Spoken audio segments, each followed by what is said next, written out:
तो आगे देखेंगे ट्रिगोनोमेट्री हाइट एंड डिस्टेंस में आपको और किस टाइप के क्वेश्चंस आएंगे। तो हाइट एंड डिस्टेंस में अभी हमने कुछ टाइप्स कवर किए हैं, आगे में और रैंडमली इसमें जो अलग अलग टाइप के क्वेश्चन आएंगे। अब ये एक क्वेश्चन है जहां पे आपको बोला है एन एरोप्लेन, ठीक है, एक एरोप्लेन है at an altitude of 200 metres.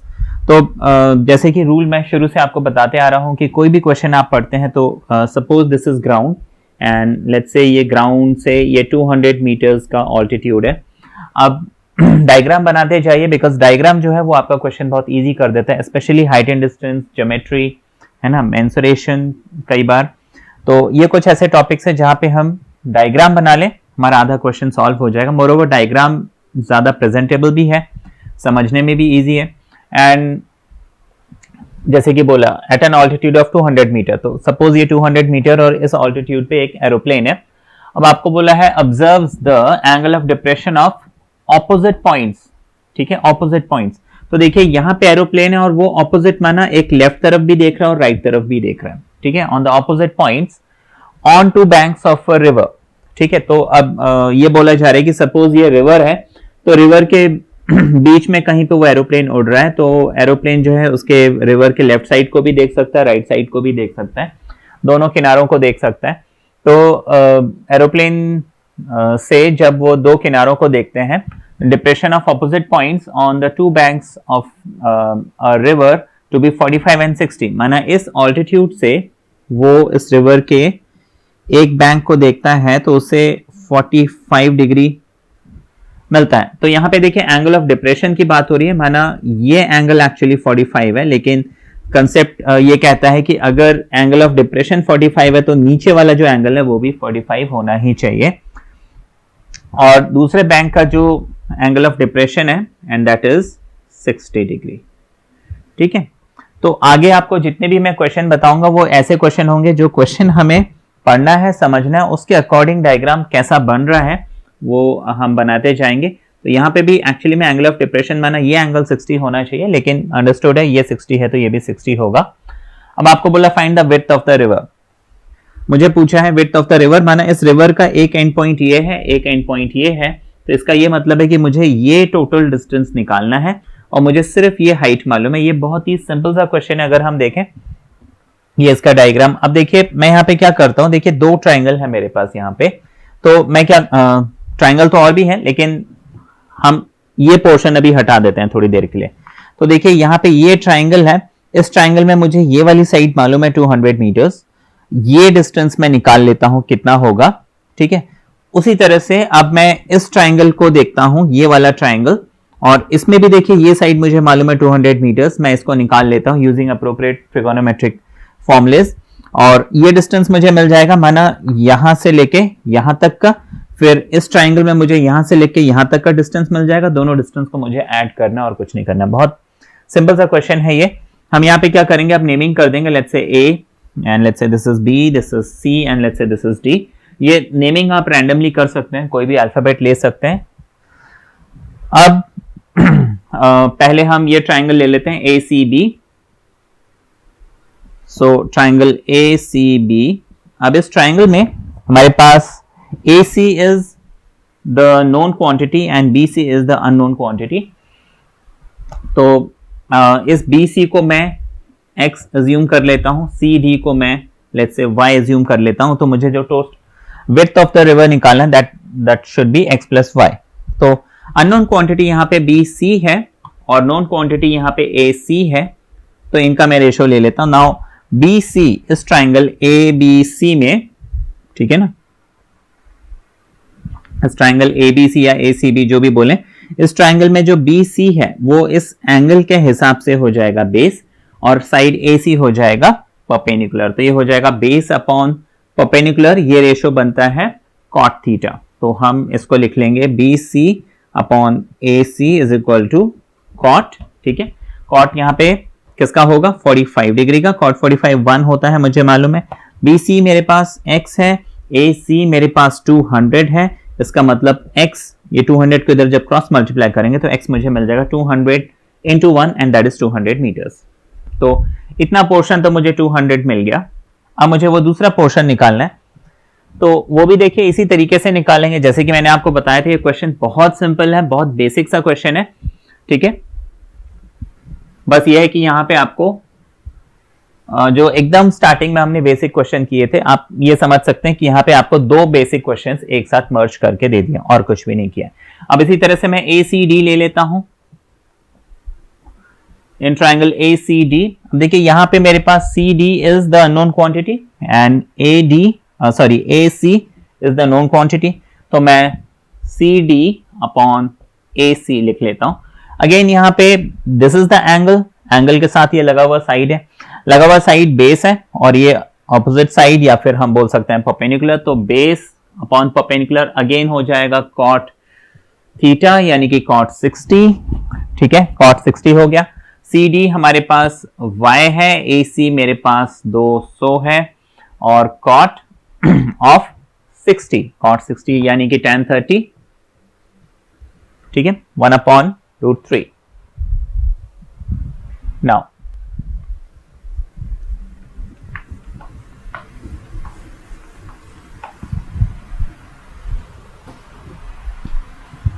तो y यहां पे कितना हो जाएगा, y इज इक्वल टू, देखिए 200 को यहां भेजता हूं तो ये हो जाएगा 200/√3, फाइन। तो y मुझे मिल गया 200/√3। मुझे निकालना क्या था, विड्थ ऑफ द रिवर यानी कि BD and that is x plus y। बात समझ में आई, मुझे ये विड्थ ऑफ द रिवर निकालना था BD, क्योंकि एरोप्लेन यहां पे है तो वो रिवर के दोनों किनारों को देख रहा है, तो ये टोटल रिवर हो गया, रिवर की चौड़ाई निकालनी है x प्लस y, और x मुझे मिला था 200, 200, y मुझे मिला था 200/√3। अब इसका मुझे सम कर देना है, मेरा आंसर आ जाएगा, जिसको हम चाहे तो ऐसे भी लिख सकते हैं। इसको यहां पे छोड़ना नहीं है, लाइक एग्जाम में मैं इसको 200 + 200/√3 करके छोड़ूंगा नहीं। आप देखिए इसको क्या करेंगे, इसको आप 200 + 200/√3 है तो इसको मैं इंटू √3/√3 एटलीस्ट रैशनलाइज जरूर करूंगा, भले मैं आंसर डेसिमल में ना भी निकालूं। क्वेश्चन में बोला नहीं है कि फ्रैक्शंस में निकालो, तो फ्रैक्शन में निकालने की जरूरत नहीं है, लेकिन हाँ डिनोमिनेटर में अगर आपको रूट मिलता है तो आप उसको रैशनलाइज करने के बाद अपना आंसर फाइनल बताएंगे, ठीक है। अगर वैसे ही छोड़ दिया तो हो सकता है कि लाइक एक नंबर आधा नंबर कट जाए, ठीक है ना। तो 200 प्लस ये हो जाएगा 200√3 डिवाइडेड बाय 3, ठीक है। तो ये हो जाएगा हमारा 600 + 200√3/3, ठीक है। ये नेक्स्ट क्वेश्चन देखते हैं। ये डिफरेंट फॉर्मेट ऑफ क्वेश्चन है, आपको बोला है 2 पिलर्स ऑफ इक्वल हाइट, ठीक है, 2 पिलर्स हैं और दोनों की हाइट सेम है। तो let's say this is 1 pillar and this is 1 pillar, और मान लेते हैं ये रोड है, ठीक है, ये 2 पिलर्स हैं, इनकी हाइट सेम है। आपको बोला है कि which is 2 pillar of same height of equal height and on either side of the road. ये एक रोड है, इस रोड के एक तरफ एक पिलर है, एक तरफ एक पिलर है, विच इज 100 मीटर वाइड। तो व्हाट इज, देखिए विड्थ की बात हो रही है तो ऑब्वियसली रोड की बात हो रही है, तो ये जो रोड है, ये रोड कितना है, 100 मीटर्स वाइड है, ठीक है, ये जो रोड है ये 100 मीटर्स वाइड है।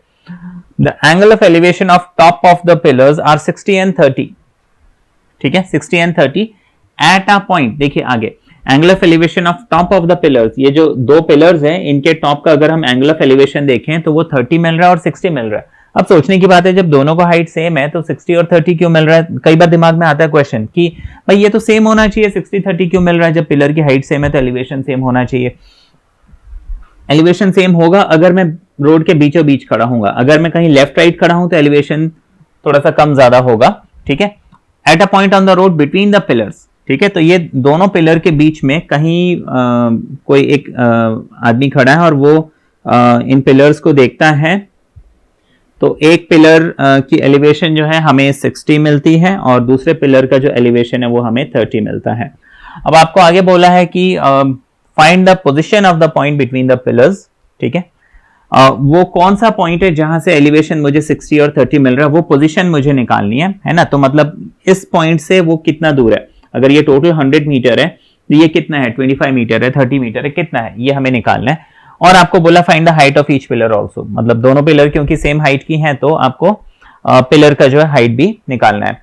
तो ये क्वेश्चन है हमारे पास। तो चलिए एक बार फिर से डायग्राम बना देते हैं। दिस इज द रोड, ठीक है, ये पिलर है एंड लेट्स से ये कोई भी एक पॉइंट है। यहाँ से मैं इसका एलिवेशन देखता हूँ तो मुझे 60 मिलता है, यहाँ से इसका एलिवेशन देखता हूँ तो मुझे 30 मिलता है।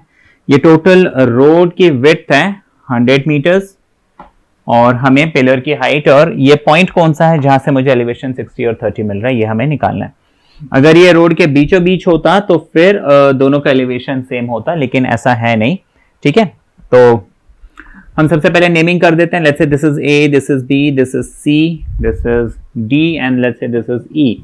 हाइट ऑफ द पिलर हम h अज्यूम कर लेते हैं। ये सारा आपको स्टेटमेंट में लिखना होगा। Like let the height of the pillar be h and let the distance of the point from one end, from the left end ऐसे ले लेते हैं।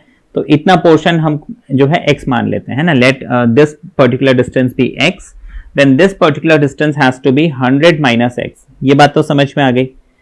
टोटल मेरे पास 100 है, इतने पोर्शन मतलब ये पॉइंट यहां से x डिस्टेंस पे है तो यहां से कितना होगा 100 माइनस एक्स हो जाना चाहिए। टोटल 100, इतना x तो इतना 100 माइनस एक्स, ये हमने जो है अजम्पशंस कर लिए। अब हम ये हमारे पास देखिए दो ट्राइंगल है, दोनों ट्राइंगल में देखिए अननोन तो x भी है, अननोन तो h भी है। जैसे कि आपको बताया था जब दो अननोन हो जाते हैं तो ऐसे सिचुएशन में हम क्या करते हैं कि देखिए ये h अपॉन या x अपॉन h या h अपॉन x क्या करें। तो देखिए यहाँ पे h है, यहाँ पे h है, इन दोनों को आपस में इक्वेट किया जा सकता है, ठीक है। तो हम ऐसे कर सकते हैं या फिर अदर वे राउंड हम x की वैल्यू दोनों से निकालें और आपस में इक्वेट कर लें। तो मैं आपको बताता हूं, जैसे कि पहले हम एक काम करते हैं, दोनों में h की वैल्यू निकालते हैं और इक्वेट करके देखते हैं, ठीक है। तो ट्राइंगल हमारे पास है a, b एंड c। अब इस ट्राइंगल में मैंने इस h को अननोन माना है तो मैं लिख लूंगा ab and upon bc that has to be tan 60 degree, right, है ना, क्योंकि ये हो गया परपेंडिकुलर, ये हो गया बेस। अब तक तो इतनी प्रैक्टिस हो गई होगी, हाँ। तो ये हो गया h upon x equals to tan 60 and that is √3। तो h हो जाएगा x √3। Let this be question number 1। अब हम दूसरा ट्राइंगल देखते हैं CDE, ठीक है। अच्छा, इस ट्राइंगल में भी मैंने क्या किया, इस ED को अननोन माना, क्योंकि देखिए एक पैटर्न लेके चलना। अगर आप H को अननोन मान रहे हो तो दोनों में H को अननोन मानो, अगर आप X को अननोन ले रहे हो तो दोनों में X को अननोन लेके चलो। सिंपल सी बात। ऐसा नहीं है कि यहाँ पे मुझे भाई X को अननोन मान लिया, वहां पे मैंने H को अननोन मान लिया, ठीक है। दोनों एक पैटर्न लेके चलें, वो ज्यादा अच्छा है। हालांकि आंसर तब भी आएगा, ठीक है, कैसे भी करोगे आंसर आएगा, ठीक है। तो अभी जस्ट स्टार्टिंग के लिए मैंने आपको बोला कि ऐसे करके आप क्या है इक्वेट कर सकते हो, उस तरीके से भी हम देख लेंगे। अच्छा, CDE इस ट्राइंगल में हमारे पास ED है ना, ये unknown quantity ED upon CD, ये हो जाएगा tan ऑफ 30 डिग्री। अब ED हमारे पास कितना है, H है हमारे पास, ED is H, CD is 100 minus x and that has to be tan 30 degree, right. तो h को हम लिख सकते हैं, tan 30 को हम लिख सकते हैं 1 अपॉन √3। तो h हो जाएगा 100 माइनस x, ये इधर क्रॉस मल्टीप्लाई हो जाएगा तो 100 माइनस x इंटू 1 अपॉन √3, ये हमें मिल जाएगा। Let this be equation number 2, right. अब इक्वेशन नंबर 1 कहता है h equals to x √3 and h equals to 100 minus x upon √3। दोनों को हम इक्वेट करते हैं और सॉल्व कर लेते हैं। तो ये भी h के इक्वल है, ये भी h के इक्वल है, मतलब ये चीज और ये चीज आपस में इक्वल होनी चाहिए, क्योंकि h की वैल्यू ये भी है, h की वैल्यू ये भी है। तो हम लिख लेते हैं x √3 must be equal to 100 minus x whole upon √3। अब इस √3 को मैं यहाँ क्रॉस मल्टीप्लाई करूंगा तो ये हो जाएगा x √3 multiply √3 is equal to 100 minus x which gives me 3x। √3 बन जाएगा 3, है ना। रूट जब आपस में मल्टीप्लाई होते हैं, दोनों अगर सेम नंबर के रूट हैं तो वो रूट हट जाता है। नाउ दिस बिकम्स, x को यहां भेज देंगे तो ये हो जाएगा 4x, या फिर ऐसे लिखते हैं, यहां पे लिख लेते हैं 3x, x यहाँ पे आ गया x इज इक्वल टू 100, बात समझ में आई। इस x को वहां शिफ्ट किया, माइनस जो है प्लस बन गया, ये हो जाएगा 4x इज इक्वल टू 100, यानी कि x is equal to 100/4 and that is 25। ठीक, दैट मीन्स वो जो पॉइंट है कितना दूर है, इस B पॉइंट से 25 मीटर्स दूरी पे है, जहां पे कोई खड़े होके दोनों टावर की एलिवेशंस को देख रहा है, जहां पे उसे 60 और 30 एलिवेशंस मिल रहा है। फाइन। अब दूसरी चीज मुझे क्या निकालनी है, हाइट निकालनी है। तो हाइट के लिए मैं देखिए मेरे पास दो फॉर्मूले हैं हाइट निकालने के लिए इस क्वेश्चन में, एक तो h is equal to x√3, दूसरा h equals to 100 minus x upon √3। तो ज्यादा इजी ये पड़ रहा है, तो हम यहां पे x की वैल्यू पुट कर देते हैं। तो h मुझे height of the tower x√3 मिल रहा है, यहां पे मिल रहा है, तो x की जगह मैं लिख लूंगा 25, तो ये हो जाएगा 25 एंड √3। ठीक है, अब आपको अगर डेसिमल्स में चाहिए तो आप √3 की वैल्यू डाल के 25 के साथ इंटू करके हाइट जो है आप पॉइंट्स में निकाल सकते हैं। ठीक है, पॉइंट्स में निकाल सकते हैं, और पॉइंट्स में आई थिंक ये 43.3, 25 इंटू 1.732, तो 43.3 अप्रॉक्सीमेटली ऐसे कुछ आ रहा है। तो ये तो हो गया वन ऑफ द तरीका। ठीक है, चलिए मैं आपको आगे बताता हूं कि जैसे मैंने बोला था कि देखिए दोनों में h निकाल के इक्वेट करो, तो क्या अगर मैं एक में x की वैल्यू निकालूं, एक में h की वैल्यू निकालूं, तो क्या आंसर नहीं आएगा? तो वो भी हम चेक करते हैं, देखिए आएगा कि नहीं आएगा। ये कंफ्यूजन आपके दिमाग में कभी नहीं होना चाहिए। आपको यहां पे मैं बताता हूं कि लेट्स से इस ट्राइंगल ABC में मैंने क्या किया, x की वैल्यू निकाली। Let's say x upon h मैंने लिखा, x अपॉन h इज कितना हो जाएगा, cot 60। ठीक है, cot 60, तो x इक्वल्स टू हो गया h cot 60। फाइन। अच्छा, cot 60 कितना होता है, tan 30 के इक्वल, यानी कि 1/√3, तो ये हो जाएगा h अपॉन √3। ये हमने x की वैल्यू निकाली। अच्छा, ये तो हो गया। अब मैं क्या करता हूं, उस दूसरे ट्रायंगल यानी CDE में, इन ट्रायंगल CDE हमने यहां पे h की वैल्यू निकाली, h upon 100 minus x is equal to tan 30, tan 30 यानी कि 1/√3, ये हमने किया। ठीक है, तो इसको हमने फर्दर क्या लिख लिया था, h equals to 100 minus x upon √3, ये हमने लिखा था। क्या एक में मैंने x की वैल्यू निकाली, दूसरे में h की वैल्यू निकाली, क्या इससे आंसर नहीं आता? देखिए इससे भी आंसर आ जाएगा। मैं क्या करूंगा, इस x की वैल्यू यहां पे सिर्फ पुट कर दूंगा, है ना, होना कुछ नहीं है। ये हमें h is equal to 100 minus x की वैल्यू कितनी है, h अपॉन √3 है, और ये √3 को मैंने क्या किया, यहाँ पे शिफ्ट कर देना है। ठीक है ना, तो ये हो जाएगा एक्चुअली में √3 h is equal to 100 minus x, ऐसे हम लिख सकते हैं, क्रॉस मल्टीप्लाई कर दिया हमने। तो √3h is equal to 100 minus h upon √3। ठीक है, ये इक्वेशन मुझे मिली ना। अब इसको मैं सिंप्लीफाई कर लूंगा, तो मुझे क्या है, यहाँ पे डायरेक्टली h की वैल्यू मिल जाएगी।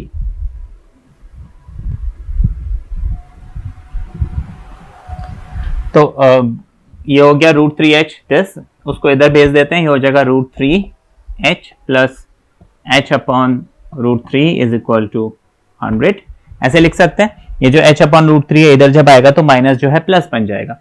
√3 इंटू √3 हो जाएगा 3। ठीक है, √3 इंटू √3 हो जाएगा 3, ये आ गया h plus h upon √3 is equal to 100, 3 plus 1 4, तो 4h अपॉन, या तो √3 को यहां भेज देते हैं। ठीक है, √3 यहां आ जाएगा तो ये हो जाएगा 100√3, और 3h प्लस h हो जाएगा 4h, यानी h हमें कितना मिल जाएगा, 100√3 अपॉन 4, 25 4 100, तो ये हमें 25√3। तो देखिए यहाँ पे मुझे h डायरेक्टली मिल गया। तो क्या मैं अगर एक बार एक में x निकालता, दूसरे में h निकालता, तो आंसर नहीं आता? बिल्कुल आता। ठीक है ना, तो जस्ट मैं आपको ये कहना चाह रहा हूं कि देखिए आप किसी भी मेथड से कर रहे हैं, आंसर आपका आ रहा है। ठीक है, हमने वहां पे क्या किया, दोनों में h निकाल लिया, उससे क्या हुआ, मुझे डायरेक्टली x मिल गया। एक में मैं x, एक में h निकाल रहा हूं, तो मुझे कुछ ना कुछ मिल जरूर रहा है। यहाँ पे h की वैल्यू मुझे पहले मिल गई, अब इस h की वैल्यू में जो मैंने इक्वेशन बनाए थे उसमें पुट करके x की वैल्यू भी निकाल लेता। ठीक है ना, तो मोरओवर इसमें जैसे x और x की वैल्यू निकाल के आपस में उसको इक्वेट भी कर सकते हो। तो आपके पास n नंबर ऑफ मेथड है ना। कहने का मतलब यह है कि आप कैसे भी करेंगे, देखिए ट्रिगोनोमेट्री की एक खास बात है, इसमें आंसर आते हैं। बस हाँ ये है ध्यान रखना, आप रूल्स सारे एक्यूरेटली फॉलो करना, रूल्स जो है उसमें गलती नहीं होनी चाहिए। माना ट्रिगोनोमेट्री जैसे ये अगर p अपॉन b है वो tan है तो tan लिखना, ऐसे नहीं कि उसको कॉट बना दिया या कुछ और कर दिया, नहीं, वो रूल अगर आपने सारे फॉलो किए हैं प्रॉपर, है ना, अलजेब्रा के चाहे ट्रिगोनोमेट्री के किसी के, आपका आंसर जो है आना चाहिए। फाइन।